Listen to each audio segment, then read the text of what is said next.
नमस्कार किसान साथियों, स्वागत है आप सभी का एक बार फिर से मालवा की खेती यूट्यूब चैनल पे। किसान साथियों, इस औषधि फसल की खेती की श्रृंखला में सबसे पहले हम बात करेंगे खेत की तैयारी को लेकर। उससे पहले किसान साथियों, मैं आपको कुछ बातें बताना चाहूँगा, उन्हें ज़रा गौर से सुनिएगा। किसान साथियों, आज इस फसल की लागत इतनी अधिक हो रही है कि हमारा जो मुनाफा है वो काफ़ी कम हो गया है। सबसे पहले मैं आपको भाग्यशाली मानता हूं कि आप इस फसल की खेती कर पा रहे हैं। सभी किसान भाइयों को इस खेती का फ़ायदा नहीं होता है, लाभ नहीं मिल पाता है। कुछ एक किसान हैं जिनको सौभाग्यशाली माना जा सकता है कि वो इस खेती के लिए पात्र हैं। किसान साथियों, मैं इस फसल का नाम भी इस वीडियो में नहीं लूँगा, लेकिन आप अच्छी तरह से समझ जाएंगे कि मैं किस फसल की खेती के बारे में बात कर रहा हूँ।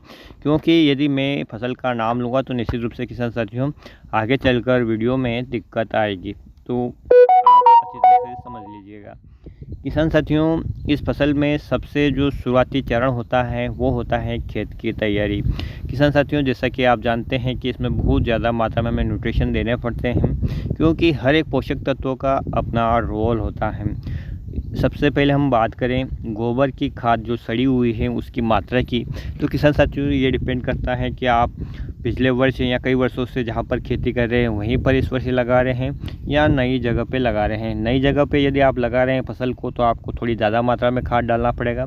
वहीं पर यदि पुरानी जगह पर आप इसको लगा रहे हैं तो वहाँ पर कम मात्रा में भी आप खाद डाल सकते हैं।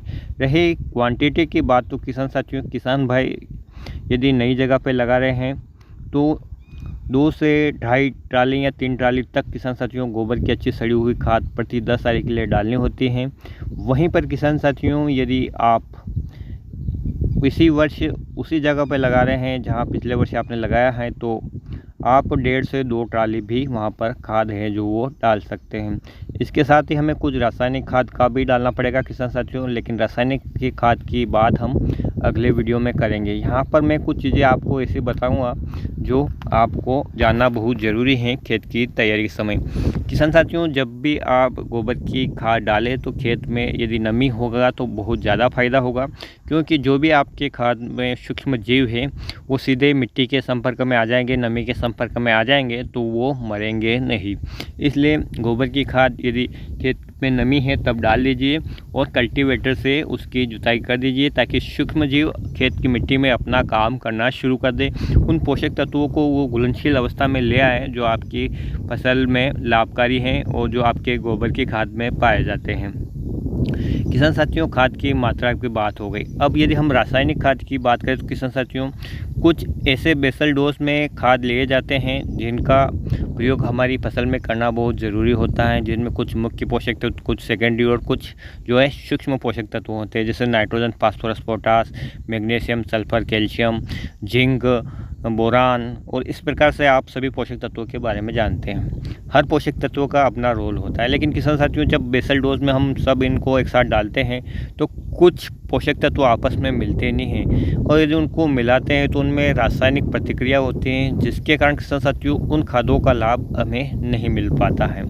दिखने में तो हमें कुछ भी फर्क नहीं दिखता है, लेकिन किसान साथियों जो पोषक तत्व हमने डाले हैं उसका लाभ ही नहीं मिल पाता।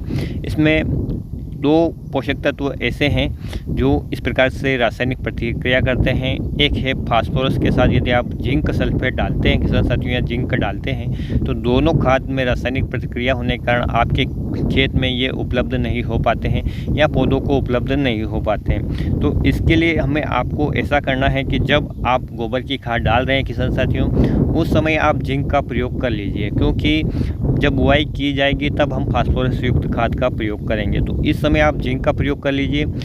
15 दिन का समय किसान साथियों आपके पास अभी है, क्योंकि 15 अक्टूबर के बाद ही इसकी बुआई जो है वो चालू की जाएगी।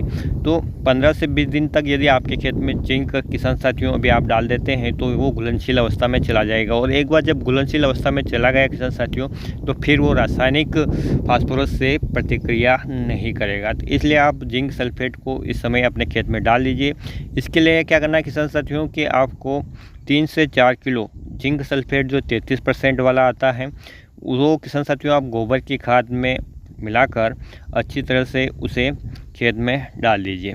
इतना डालने के बाद किसान साथियों आप कल्टीवेटर से अपने खेत की जुताई कर दीजिए। यदि आपको 33% वाला नहीं मिलता है, 21% वाला मिलता है, तो उसकी 5 किलो की मात्रा आप प्रति 10 आरी के हिसाब से रख सकते हैं। बस किसान साथियों, खेत की तैयारी में पहली जुताई आपको बहुत अच्छी गहरी जुताई करनी है ट्रैक्टर से। समय कम से कम किसान साथियों 15 मिनट से भी 20 मिनट भी आपका ज़्यादा लगता है तो घबराने वाली बात नहीं है, क्योंकि यह जुताई जितनी अच्छी गहरी होगी उतना ही फ़ायदा आपको बाद में मिलेगा। बाद में आप गहरी जुताई नहीं कर पाएंगे क्योंकि मिट्टी ढीली हो जाएगी, तो किसान साथियों निश्चित रूप से टायर है वो स्लिप करेंगे और फिर बाद में इतनी गहरी जुताई नहीं हो पाएगी। तो पहली जुताई आप जो कल्टीवेटर हैं किसान साथियों, आज अलग अलग प्रकार के हैं, तो आप उनसे अच्छी गहरी जुताई कीजिएगा। और एक बार किसान साथियों जब आप इस प्रकार से गहरी जुताई के लिए वे खेत को छोड़ देते करने के बाद, तो खेत को फिर सूखने दें। और जैसा ही आपको फिर मौका मिले 8 से 10 दिन में या 5-7 दिन में कहा कि अब फिर से हमको कल्टीवेटर चलाना चाहिए, क्योंकि मिट्टी को ज़रूरी है। क्योंकि किसान साथियों जितनी मिट्टी भुरभुरी होगी उतना ही बीज अंकुरण भी अच्छा होगा और जड़ें हैं वो बहुत अच्छी तरीके से खेत में चल पाएगी। किसान साथियों कई क्षेत्रों में इस समय बारिश हो रही है, जिसके कारण खेत काफ़ी गीले हैं, तो खेतों को थोड़ा सूखने दें, बत्तर आने दें। गीले खेत में आप ट्रैक्टर न चलाएं, मिट्टी के कारण बन जाएंगे तो बाद में आपकी किसान साथियों फसल है वो पीली पड़ने लगेगी। तो खेत को अच्छी तरह से सूखने दें। किसान साथियों यदि खेत काफ़ी ज़्यादा गीले रहते हैं तो आपको रोटावेटर नहीं चलाना है, वरना अंदर एक पाटा बन जाएगा और फिर पौधे की जड़ें हैं वो विकसित नहीं हो पाएगी। इसलिए आप कल्टीवेटर से किसान साथियों बार बार खेत की जुताई करते रहिए, जिससे कि मिट्टी है वो बारीक होती रहेगी।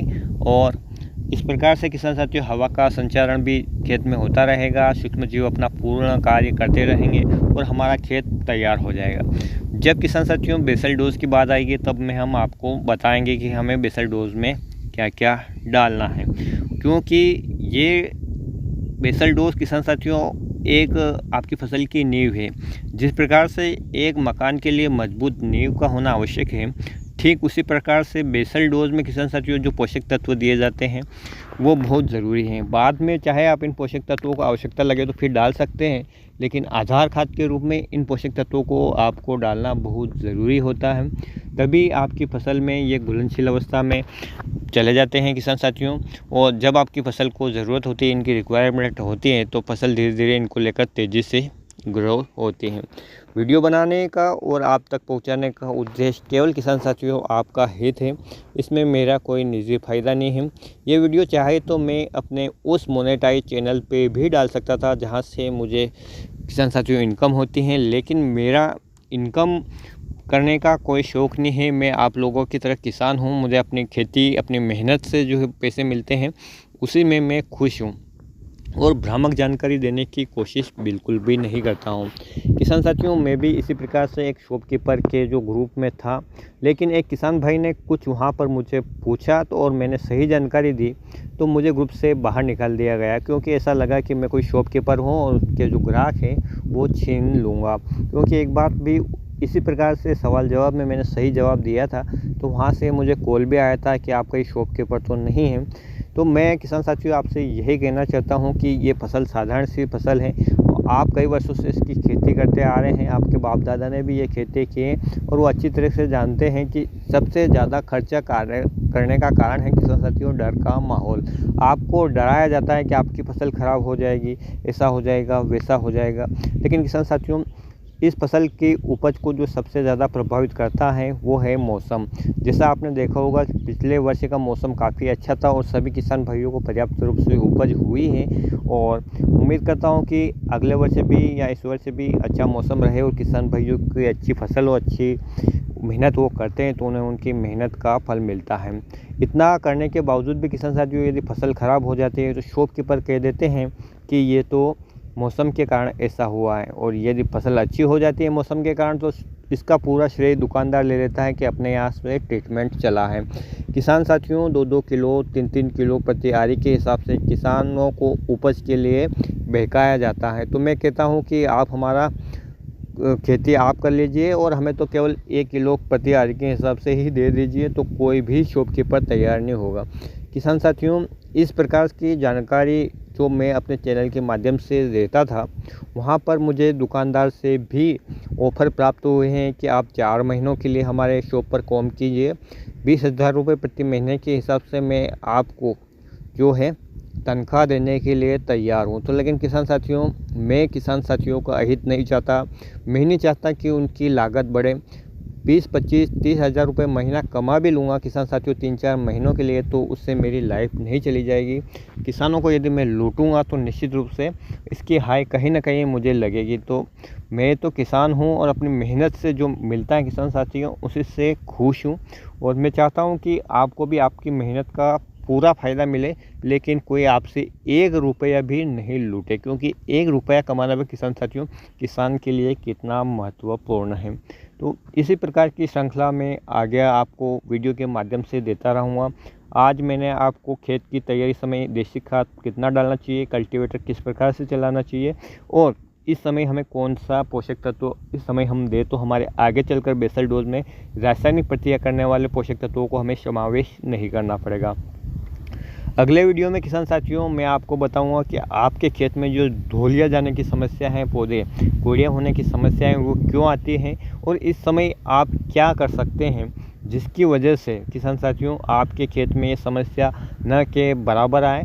तो वो वीडियो देखने के लिए किसान साथियों और इसी प्रकार की जानकारी पाने के लिए आप चैनल को सब्सक्राइब कर लीजिएगा। वीडियो आपको सर्च बार में नहीं मिलेगा, किसान भाई सर्च करेंगे तो भी नहीं आएंगे, क्योंकि वो कीवर्ड भी मैं यहाँ पर नहीं डाल सकता हूँ। तो किसान साथियों आप ये वीडियो अन्य किसान भाइयों के साथ उनके फेसबुक पर, व्हाट्सएप पर या कहीं पर भी आप उनको शेयर करके पहुँचा सकते हैं, ताकि उन्हें भी इस प्रकार की जानकारी का लाभ हो। उम्मीद करता हूँ किसान साथियों वीडियो आपको अच्छा लगा होगा, और वीडियो अच्छा लगा हो तो प्लीज़ इस वीडियो को लाइक और चैनल को सब्सक्राइब करने के साथ अन्य किसान भाइयों के हित में इस वीडियो को शेयर करना ना भूलें। फिर मिलेंगे एक नए वीडियो में एक नई जानकारी के साथ। तब तक के लिए ख्याल रखिएगा आप अपना, अपने परिवार का, अपने पशुधन का और अपनी फसलों का। वीडियो देखने के लिए आपका बहुत बहुत धन्यवाद। जय हिंद, जय जवान, जय किसान।